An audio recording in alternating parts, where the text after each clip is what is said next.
अथ श्री वराहपुराणे पंचदशम द्विशतमध्याय।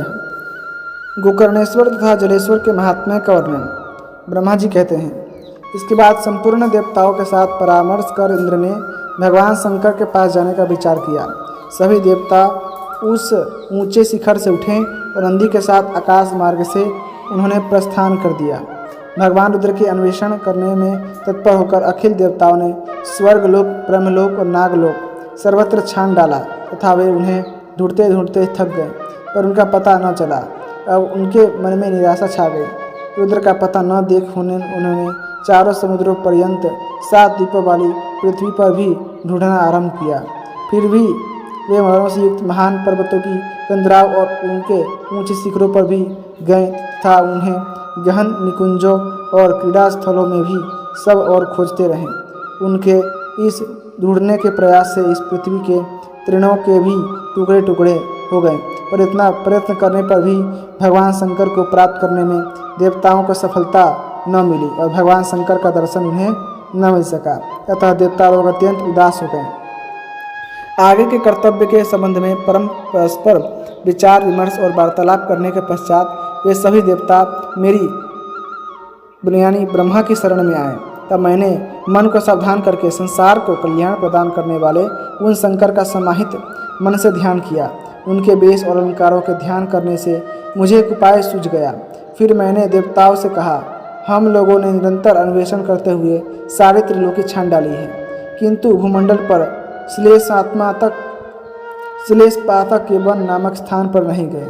अतएव प्रधान देवताओं, हम लोग यहाँ से उस देश में चलें। इस प्रकार कहकर उन संपूर्ण देवताओं के साथ हम लोग उस दिशा की ओर प्रस्थित हो गए और शीघ्रगामी विमानों पर चढ़कर तत्क्षण श्लेषपातक वन में पहुँच गए। वह पुण्यमय स्थान सिद्ध और चारणों से सेवित था। वहाँ पर्वतों की बहुत सी कंदराएँ तथा अनेक प्रकार के पवित्र एवं परम रमणीय स्थान ध्यान करने उपयुक्त थे। उनमें सभी गुणों की अधिकता थी। अनेक सुंदर आश्रम, उद्यान और स्वच्छ जल वाली नदियाँ शोभा बढ़ा रही थी। उस समय वन में श्रेष्ठ सिंह, भैंसे, नीलगाय, भालू, बंदर, हाथी और मृगों के झुंड शब्द कर रहे थे। सिद्ध आदि पुरुषों से वह स्थान भरा था। देवताओं ने इंद्र को आगे करके उसमें प्रवेश किया। वहाँ वे रथ आदि सवारियों को छोड़कर पैदल ही गए। फिर हम सभी कंदराव, झाड़ियों एवं वृक्षों से भरे हुए सघन वनों में संपूर्ण देवताओं के स्वरूप भगवान रुद्र को खोजने में संलग्न हो गए। आगे जाने पर हमें एक अत्यंत सुंदर वन मिला जो सभी वनों का अलंकार था। वहाँ बहुत सी पर्वतीय नदियाँ और फूले हुए अनेक वृक्ष उसकी शोभा बढ़ा रहे थे। सभी देवताओं ने उसमें प्रवेश किया। नदियों के तट पर कुंद तथा चंद्रमा के समान स्वच्छ वर्ण वाले हंस विचर रहे थे। फूलों से अच्छी गंध निकल रही थी, जिसके कारण वह वन सुवासित हो रहा था। वहाँ बिखरी हुई बालिकाएं ऐसी प्रतीत होती थीं मानो मोतियों के चूर्ण हैं। उसी स्थान पर क्रीड़ा करती हुई मन को मुग्ध करने वाली एक कन्या दिखाई पड़ी। सभी देवताओं ने उसे देखकर मुझे सूचित किया, क्योंकि संपूर्ण देवताओं का मैं अग्रणी था। मैं सोचने लगा, यह क्या बात है। फिर मैं एक मुहूर्त तक ध्यानस्थ हो गया। तभी मुझे उस कन्या के विषय में सहसा ज्ञान हुआ। मैंने सोचा, संसार के शासक शंकर जी की मूल शक्ति, जिन्हें गिरिराज हिमालय की पुत्री होने का गौरव मिल चुका है, निश्चय ही ये वही भगवती उमा देवी ही हैं। इसके बाद सभी प्रधान देवता उस पर्वत शिखर के ऊपर चढ़ गए और वहाँ से नीचे की ओर देखने लगे। तब उन सभी को सूर्य सत्तम शंकर का दर्शन प्राप्त हुआ। उस समय वे प्रभु मृग समूह के बीच में उनके रक्षक की भांति विराजमान थे। उनके सिर पर एक सिंह और एक पैर था। वे तपाए हुए सोने की भांति चमक रहे थे। उनका प्रत्येक अंग गठित, उनके मुख नेत्र सुडौल और सुंदर थे तथा उनके दांत बड़े सुंदर थे। उस समय ऐसे मृग रूपधारी भगवान रुद्र को देखकर सभी देवता शिखर से उतरकर उनकी ओर दौड़े। उन मृगेंद्र को पकड़ने के लिए उनके मन में तीव्र अभिलाषा जग गई थी। अतः बड़े वेग से सब प्रकार के उद्यम में तत्पर हो गए। फिर तो इंद्र ने सिंह के अग्रे भाग को पकड़ लिया। मैं भी वहीं था। मैंने बड़ी श्रद्धा भक्ति से उनके सिंह के मध्य भाग में अपना हाथ लगाया। यही नहीं, उन महात्मा के सिंह के मूल भाग को श्री हरि ने भी पकड़ लिया। फिर इस प्रकार तीनों के पकड़ लेने पर वह सिंह 3 भागों में विभक्त हो गया। इंद्र के हाथ में अगला भाग, मेरे हाथ में बीच का भाग और विष्णु के हाथ में मूल भाग शोभा पाने लगा। इस भांति उसके 3 रूप हो गए। इस प्रकार हम लोगों ने जब सिंह के तीनों भागों को अपना लिया तब वे प्रधान मृगधारी शंकर सिंह सहित होकर वहाँ ही अंतर ध्यान हो गए। फिर हम लोगों के लिए वे अदृश्य हो गए और आकाश में चले गए तथा उपालंभ देते हुए कहने लगे, हे देवताओं, मैंने तुम्हें ठग लिया। तुम लोग स्वयं अपने प्राप्त नहीं कर सकोगे। मैं शरीरी होकर तुम्हारे हाथ लग गया था, किंतु छुड़ाकर यहाँ आ गया। अब तुम लोग केवल मेरे सिंह से ही संतोष करो। तुम लोग मेरे वास्तविक रूप से वंचित हो गए। मैं अपने पूरे संसार से रह सकूं तो धर्म भी अपने चारों पैरों से रहने लगे। यह मेरा सिद्धांत है। हे देवताओं, यह श्लेष पातक वन है। यही मेरे श्रृंगों को विधि पूर्वक स्थापित कर देना चाहिए। इस कार्य से जगत का कल्याण होगा। यह वन अत्यंत महान पुण्य क्षेत्र होगा। मेरे प्रभाव से प्रभावित इस स्थान पर महान यज्ञ संभाव्य है। भूमंडल पर जितने तीर्थ, समुद्र तथा नदियां हैं, मेरे लिए वे सब यहाँ आएंगे। हिमबान पर्वतों के राजा हैं। उनके एक शुभ प्रदेश का नाम नेपाल है। मैं वहाँ पृथ्वी से स्वयंभू रूप से स्वतः प्रकट होऊंगा। मेरे उस विग्रह में 4 मुख होंगे और मेरा सिर प्रचंड तेज से प्रकाशित होगा। फिर तीनों लोकों में सब जगह शरीरेश पशुपतिनाथ के नाम से मेरी ख्याति होगी। वहीं नाग हृदय नाम से प्रसिद्ध एक विशाल हृदय होगा। संपूर्ण प्राणियों का हित करने के विचार से मैं उसके जल में 30,000 वर्षों तक निवास करूंगा। जिस समय वृष्णि कुल में भगवान श्री कृष्ण का अवतार होगा और वे इंद्र की प्रार्थना से अपने चक्र द्वारा पर्वतों को उखाड़कर दानवों का संहार करेंगे, उस समय वह मलेच्छों से भरा प्रदेश शुद्ध होगा। बहुत से सूर्यवंशी क्षत्रिय उत्पन्न होंगे और उनके प्रयास से मलेच्छों की सत्ता समाप्त हो जाएगी। साथ ही क्षत्रियगण उस प्रदेश में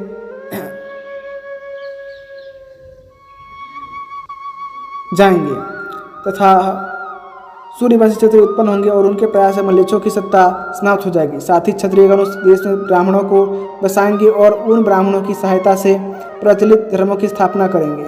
उन्हें अविनाशी एवं अचल राज्य की उपलब्धि हो जाएगी। पहले कुछ दिनों तक वह प्रांत शून्य रहेगा। पश्चात क्षत्रिय वंश में उत्पन्न वे राजा लोग मुझे उस शून्य स्थान में प्राप्त कर मेरे अर्चा विग्रह की प्रतिष्ठा करेंगे। इसके बाद वह स्थान प्रसिद्ध ब्राह्मणों तथा संपूर्ण वर्णाश्रमों से संपन्न होकर एक महान जनपद बन जाएगा। उस जनपद के विस्तृत भाग में राजाओं का सम्यक प्रकार से निवास होगा और सामान्य जनता वहां सुखपूर्वक निवास करने लगेगी। सभी प्राणी प्रत्येक समय में वहां मेरी आराधना करेंगे।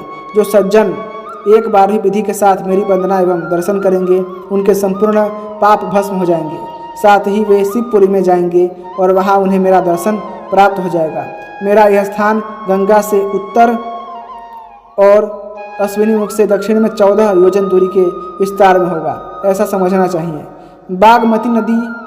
बागमती नाम की नदी हिमालय के ऊंचे शिखर से निकलकर उसकी शोभा बढ़ाएगी। उस बागमती नदी का शुद्ध जल भागीरथी गंगा से भी 100 गुना अधिक पवित्र कहा गया है।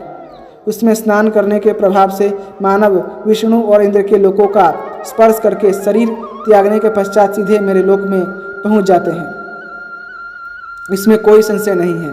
इस क्षेत्र में निवास करने वाले घोर पापकर्मा ही क्यों न हो, उन्हें भी यह गति सुलभ हो जाती है। इंद्र की नगरी में जो नियम पूर्वक निवास करने वाले देवता, दानव, गंधर्व, सिद्ध, विद्याधर, उरग, मुनि, अप्सरा तथा यक्ष प्रभृति हैं, वे सभी मेरी माया से मोहित होने के कारण मेरे उस गुह्य स्थान को जानने में असफल हैं।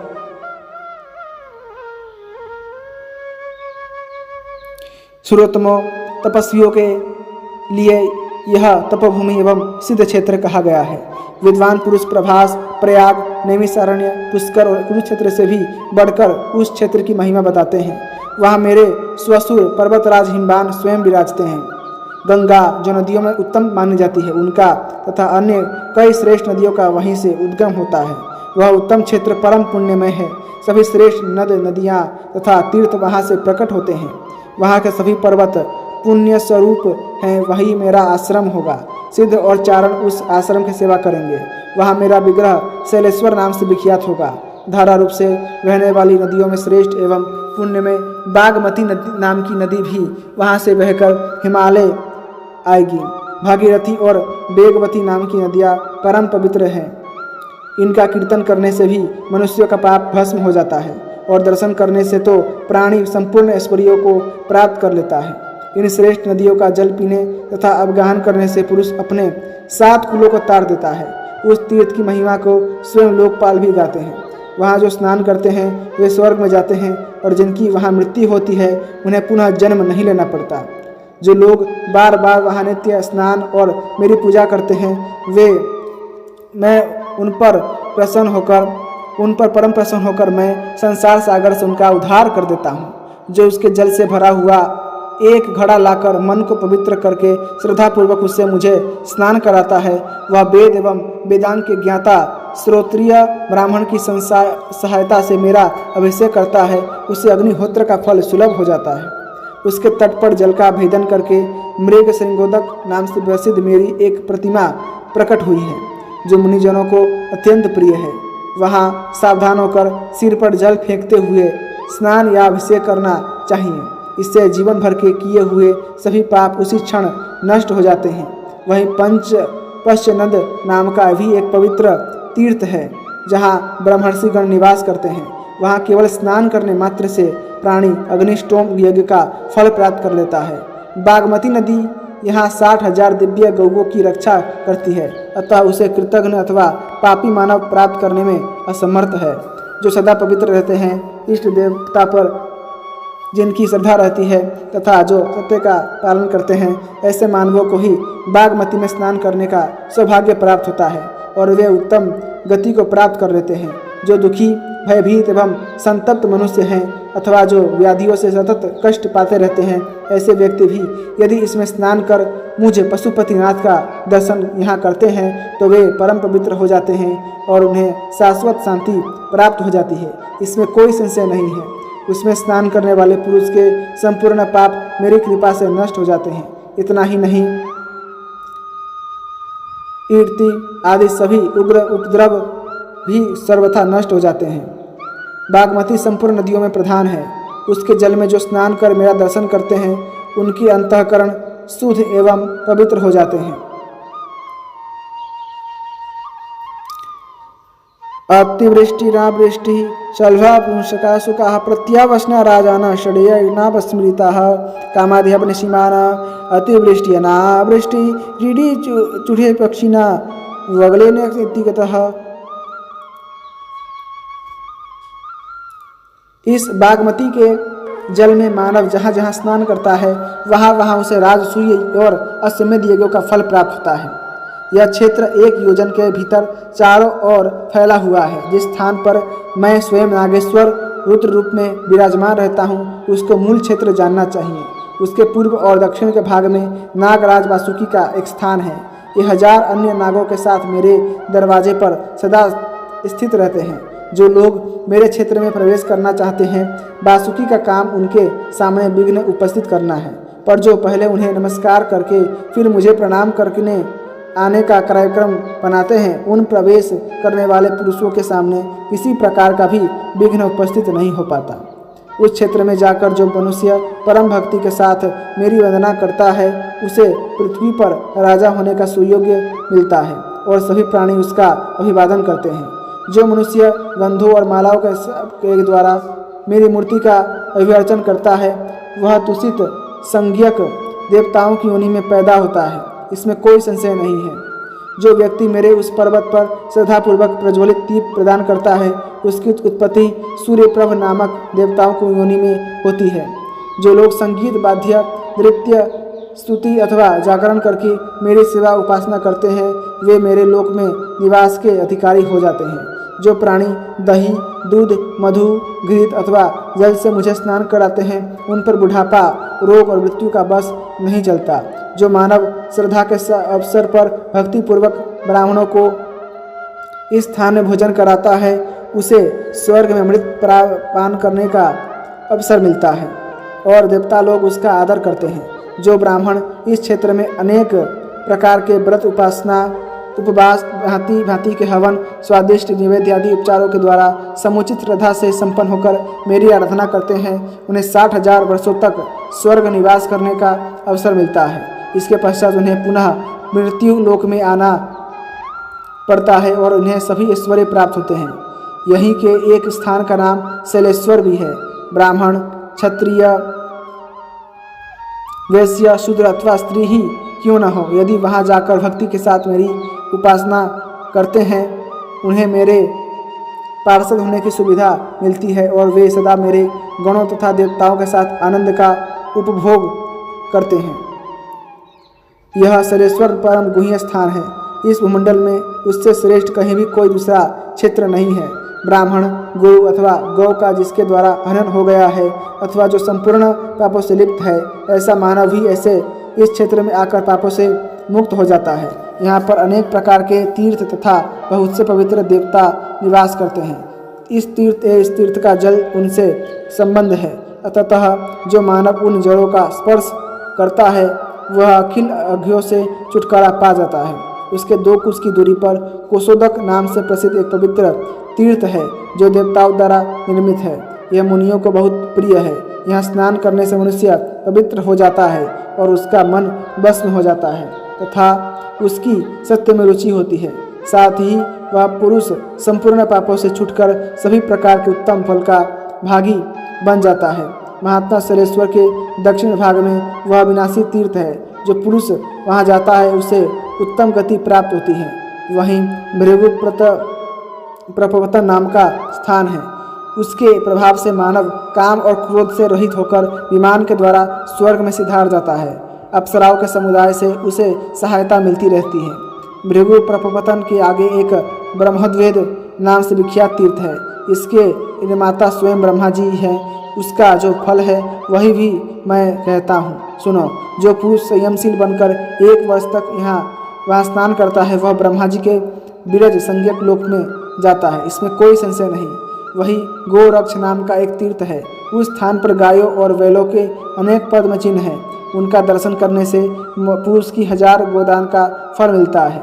वहाँ गौरी शंकर नामक भगवती गौरी का शिखर चोटी है जहाँ सिद्ध पुरुष निवास करते हैं। शिखरों से प्रेम रखने वाली पार्वती देवी वहाँ सदा विराजमान रहती हैं। वहाँ भी जाना चाहिए। संसार की रक्षा करने में उद्यत जगन माता भगवती उमा वहाँ विराजती हैं। उनके दर्शन चरणों के स्पर्श तथा अभिवादन करने से मानव उनके लोक में जाने का अधिकारी हो जाता है। उनके स्थान से नीचे बागमती नदी प्रवाहित होती है। उसके तट पर जो अपना प्राण त्यागता है उसके सामने आकाशगामी विमान आता है और उस पर चढ़कर वह तुरंत ही भगवती उमा के लोक में चला जाता है। वहीं देवी उमा से संबंधित एक रज स्तन कुंड है। जो मानव उसमें स्नान करता है वह अग्नि के समान प्रकाशमान होकर स्वामी कार्तिकेय के लोक में चला जाता है। यहीं पंचनद नाम का एक पुण्य तीर्थ है। ब्रह्मर्षिगण वहाँ निवास करते हैं।